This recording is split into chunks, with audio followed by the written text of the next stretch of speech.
É possível relacionar o princípio da insignificância e a sua aplicação à multiplicação de crimes?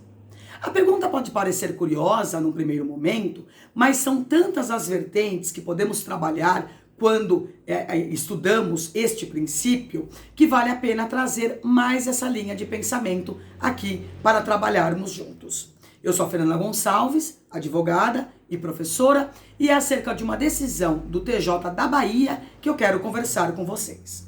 Eu já gravei alguns vídeos abordando a aplicação do princípio da insignificância e o entendimento do STJ com relação a esse princípio. Quais crimes que admitem essa aplicação e quais não. Alguns julgados eu acabei abordando já com vocês. Mas como de costume, eu primeiro vou contextualizar o tema para depois trabalharmos as decisões judiciais.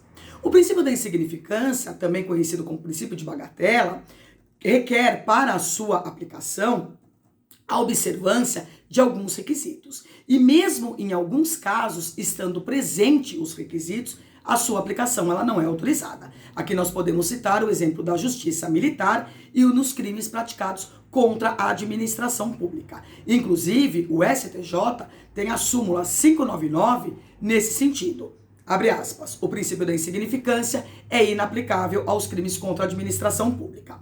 Os requisitos que devem estar presentes para a aplicação deste princípio são mínima ofensividade da conduta do agente, nenhuma periculosidade social da ação, reduzidíssimo grau de reprovabilidade do comportamento e inexpressividade da lesão jurídica provocada. O que é muito importante observar é que esses 4 requisitos que eu acabei de mencionar, eles são cumulativos.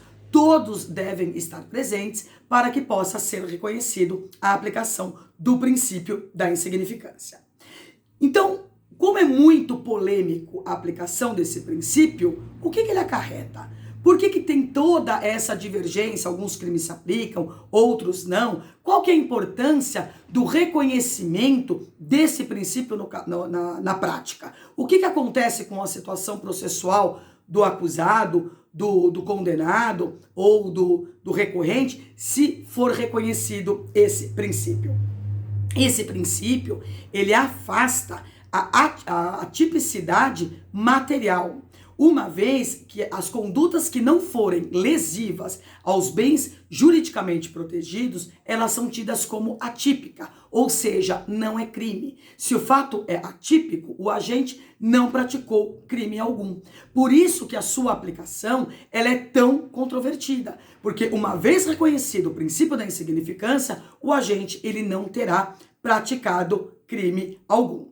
Sempre lembrando que o direito penal, ele pune condutas materialmente lesivas à sociedade. E ele é considerado a última ratio. O direito penal, ele entra para atuar somente quando os outros ramos do direito falharem. Para o Tribunal de Justiça da Bahia, a aplicação desse princípio de forma indiscriminada poderia ser um estímulo à prática de outros pequenos delitos. Vamos entender o caso concreto. Um homem tentou furtar 12 baterias Duracell, 6 cartões magnéticos e 24 canetas da agência bancária Itaú. Em primeiro grau, ele foi absolvido sumariamente pelo juiz da 9ª Vara Criminal de Salvador, justamente pelo reconhecimento do princípio da insignificância. O magistrado acolheu o pedido da defesa. O furto qualificado apenas não se consumou porque um segurança estava na agência e deteve o acusado. O Ministério Público não concordou com essa decisão e recorreu ao TJ da Bahia, visando a modificação do julgado. No entendimento do titular da ação penal, o baixo valor dos bens seria apenas um dos requisitos do princípio da insignificância, sendo desprezados os outros 3 na sentença. No postulado da bagatela, embora a conduta se amolde ao tipo penal, que é a tipicidade formal, ela é atípica materialmente por provocar perturbações jurídicas mínimas sob o sentido econômico e também em função do reduzidíssimo grau de afetação da ordem social. Esse recurso foi analisado pela segunda Câmara Criminal da primeira turma do Tribunal de Justiça da Bahia, que no entendimento do relator desembargador Jefferson Alves de Assis, abre aspas, a jurisprudência dos tribunais superiores exige como requisitos para o reconhecimento do crime bagatelar a mínima ofensividade da conduta, a inexistência da periculosidade social, o reduzidíssimo grau de reprovabilidade do comportamento do agente e a inexpressividade da lesão provocada. Justamente os 4 requisitos que eu mencionei agora há pouco. E no caso em julgamento, o relator observou que o grau de reprovabilidade do comportamento do apenado não é reduzido, porque ele tentou furtar no período noturno e mediante o rompimento de obstáculo à subtração da coisa, concernente à retirada de parte do gesso do teto da agência para ingressar no local através do espaço reservado à instalação de ar-condicionado. O colegiado decidiu de forma unânime e decidiu que os autos retornassem à origem para o julgamento de mérito, visto que a absolvição do acusado foi sumária. Apenas para agregar conhecimento, que é a nossa finalidade, o que é uma absolvição sumária? Percebam que eu falei absolvição sumária e não simplesmente que o réu foi absolvido.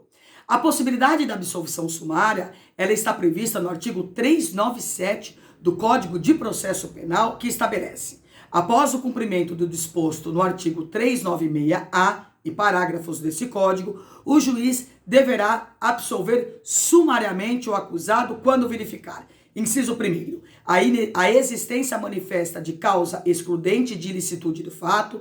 2º, a existência manifesta de causa excludente de culpabilidade do agente, salvo inimputabilidade.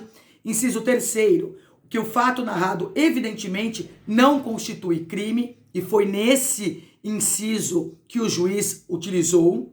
Ou, inciso 4º, extinta a punibilidade do agente. Se o réu não for absolvido sumariamente, que na prática forense é muito difícil, nós advogados sempre pedimos absolvição sumária, mas é muito difícil que os juízes concedam. Então, portanto, se o réu não for absolvido sumariamente, o juiz ele designa a audiência de instrução e julgamento, que poderá ser única. Esse é o rito processual. E foi justamente isso que o TJ da Bahia determinou, que os autos retornassem à 9ª Vara Criminal de Salvador para a realização dos atos processuais devidos.